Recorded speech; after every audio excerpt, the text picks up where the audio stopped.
Magandang araw. Ako po si Mark Lester Lira. Ito po ang aking daily devotion. Jesus claimed all of our dreams na tinalakay po ni Pastor Russell Ocampo sa G65 daily devotion. Ang Bible verse po ngayong araw ay galing sa Matthew chapter 6 verse 33. Ang sabi po dito ay, But seek first His kingdom and His righteousness, and all these things will be given to you as well. Ang sabi po dito ay, unahin po natin ang kaharian ng Diyos at ibibigay ng Diyos ang mga kayamanan sa langit.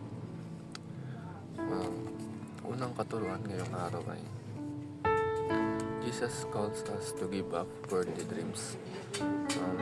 Tinawag tayo ng Diyos upang isuko o i-give up ang mga makamundong pangarap natin at huwag tayong mag-ipon ng mga kayamanan sa mundo. Huwag tayong mag-ipon ng pera, huwag tayong mag-ipon ng mga material na bagay dito sa mundo. Dahil mag-ipon tayo ng kayamanan sa langit. Pero kung pangarap natin is mabuti, ilagay natin ito sa pangalawa, pangatlo o pang-apat na pwesto dahil dapat ang unang-unang pangarap natin is ang kaharian ng Diyos.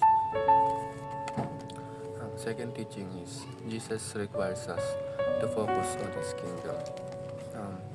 Dapat unahin natin ang kaharian ng Diyos sa ipalaganap natin ang kaharian ng Diyos o ang salita ng Diyos sa mga tao.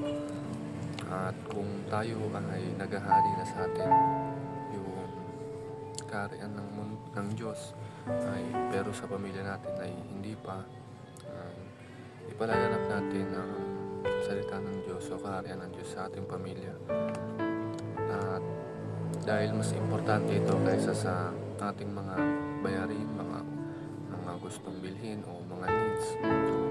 At mas importante na maghari sa buhay ng ating pamilya si Jesus, at hayaan natin na maghari ang Panginoon sa atin, sa sarili natin, at ang Panginoon, dahil ang gusto ng Panginoon ay manguna ang kaharian ng Diyos sa sarili natin. Ang huling katuruan is Jesus provides everything we need. Kung unahin natin ang Panginoon, Siya ang magpo-provide sa atin dahil inuuna natin ang kaharian ng Diyos bago mga gusto natin dito sa mundo. Kayang ibigay ng Diyos ang kakainin natin, titirhan, mga damit, gusto natin. Unahin natin ang kaharian ng Diyos o ang salita ng Diyos. Realizations ko sa devotion ngayon is